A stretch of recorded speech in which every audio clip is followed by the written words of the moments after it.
Hi అండి, ఎలా ఉన్నారు? బాగున్నారు అందరూ. ఈరోజు ఎగ్ ఫ్రై చేస్తున్నానండి.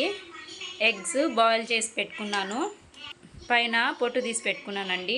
దానికి కావాల్సిన ఇంగ్రీడియంట్స్ అండి: టమోటో ఒక 4 తీసుకున్నాను, కట్ చేసి పెట్టుకున్నాను. ఆనియన్స్ ఒక 3 అండి, కట్ చేసి పెట్టుకున్నాను. కరివేపాకు, పచ్చిమిర్చి, ఆయిల్ అండి, తాలింపు గింజలండి, జీలకర్ర, పసుపు. ఈ కర్రీకి టేస్ట్నిచ్చే మసాలా అండి ఇది.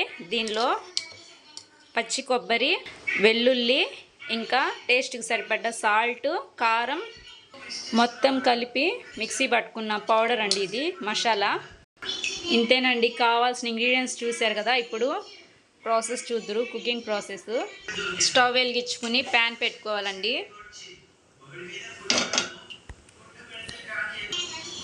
ప్యాన్ బాగా హీట్ అయిన తర్వాత ఆయిల్ వేసుకోవాలండి. ఆయిల్ హీట్ అయిందండి. ఇప్పుడు ఎగ్స్ వేసుకుందాం. ఎగ్స్ ఫ్రై చేసుకుందామండి. తీసేసుకుందామండి, ఫ్రై అయిపోయాయి. ప్లేట్లోకి తీసేసుకుందామండి. ఇప్పుడు ఈ ఆయిల్లో మనం పోపు దినుసులు వేసుకుందాం. జీలకర్ర అండి, కరివేపాకు కూడా వేసుకుందాం. ఆనియన్స్, పచ్చిమిర్చి కూడా వేసేసుకుందామండి. ఒక 10 మినిట్స్ ఫ్రై చేసుకోవాలండి, గోల్డెన్ బ్రౌన్ కలర్ వచ్చేంత వరకు. ఫ్రై అయిపోయాయండి. ఇప్పుడు దీంట్లో మనం కట్ చేసి పెట్టుకున్న టమోటా ముక్కలు వేసుకుందాం, కలుపుకోవాలండి. మూత పెట్టి ఒక 10 మినిట్స్ ఉడకనిద్దాం. ఓపెన్ చేసి చూద్దామండి.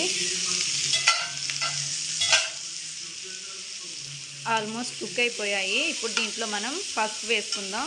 పసుపు అండి, కలుపుకోవాలి. మిక్సీకి పట్టుకున్న కొబ్బరి పేస్ట్ అండి, మసాలా, కొబ్బరి మసాలా, ఇది మొత్తం ఇప్పుడు దీనిలో యాడ్ చేసుకుందాం.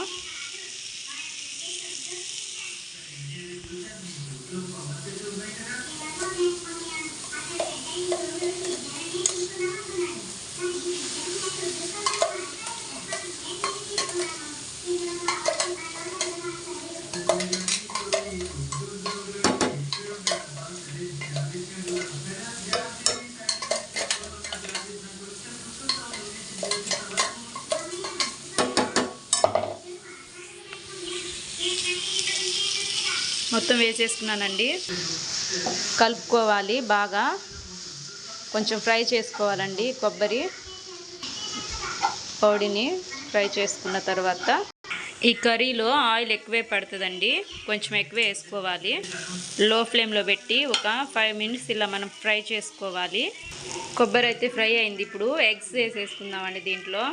ఈ కొబ్బరి మసాలాలోనే నేను సాల్ట్ వేసుకున్నానండి, అందుకని ఇప్పుడు వేయట్లేదు. ఇలా మిక్స్ చేసుకోవాలి ఒక 5 మినిట్స్. కొత్తిమీర అండి, ఇది కూడా వేసేసుకుందాం. అంతే అండి, కర్రీ అయితే రెడీ అయిపోయింది. వీడియో కనుక నచ్చితే లైక్ చేయండి, షేర్ చేయండి, సబ్స్క్రైబ్ చేసుకోండి. బాయ్ అండి.